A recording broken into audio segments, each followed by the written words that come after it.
Professeur Damarji, bonjour. Merci beaucoup d'avoir accepté l'invitation de Radio Haïtien 3. Il ne vous aura pas échappé que les réseaux sociaux, depuis une petite quinzaine de jours, sont en ébullition.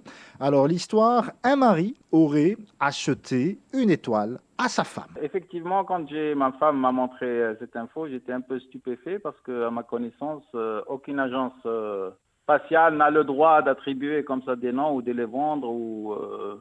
En plus, bon, je travaille dans un projet de satellite qui contient 1,8 milliard d'étoiles et si on devait attribuer un nom à chaque individu de l'humanité, ça suffirait pas puisque nous sommes 8 milliards. Donc voilà.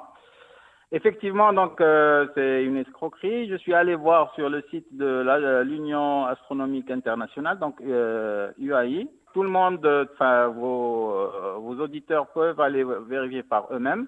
Donc il y a une page de donc l'Union astronomique internationale qui parle de ce sujet, donc acheter des noms d'étoiles et elle dément personne n'a le droit de vendre. En 67, il y a un traité international qui a été signé, qui est le traité de l'espace extra-atmosphérique. Et ce traité, évidemment, interdit la propriété de tout ce qui se trouve dans l'espace intersidéral, c'est-à-dire qu'un individu, une organisation, une entité ne peut pas aller et revendiquer la propriété de tel astéroïde, de telle planète, de telle étoile. Oui, tout à fait. Donc, il faut savoir que quand vous prenez, par exemple, votre carte d'identité, vous allez voir un numéro national. Donc, en général, c'est un nombre, ce qu'on appelle en maths, un nombre entier. Donc, c'est plus facile pour l'ordinateur. Et la majorité des catalogues d'étoiles, parce qu'en fait, les étoiles sont en général cataloguées dans des listes comme ça qu'on appelle catalogues. Et chaque étoile a un identifiant. Donc, en général, c'est un nombre entier.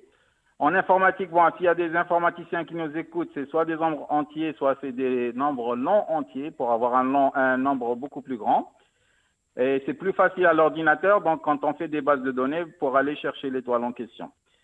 Donc voilà, donc c'est les étoiles en général sont identifiées par des ID dans des catalogues. Et par contre, il y a d'autres objets célestes dans lesquels on peut effectivement attribuer des noms, notamment donc les astéroïdes et les comètes.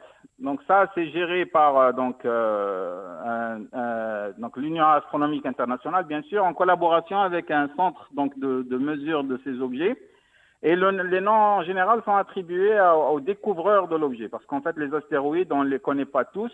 Donc à chaque fois qu'il y a une découverte, celui qui découvre peut dire que je vais donner mon nom ou donner un nom de quelqu'un qui est proche. Par exemple, l'année dernière, il y a 2 ans, 3 ans, dans le groupe du projet Gaïa dans lequel je travaille, il y a eu un décès d'un astronome, qui s'appelle Dimitri Pourbet, et les collègues ont proposé, un de ses collègues en Belgique a proposé de lui attribuer un nom d'astéroïde que lui-même avait découvert auparavant. Donc voilà, donc il y a une procédure comme ça, mais ça doit être accepté par l'Union astronomique internationale.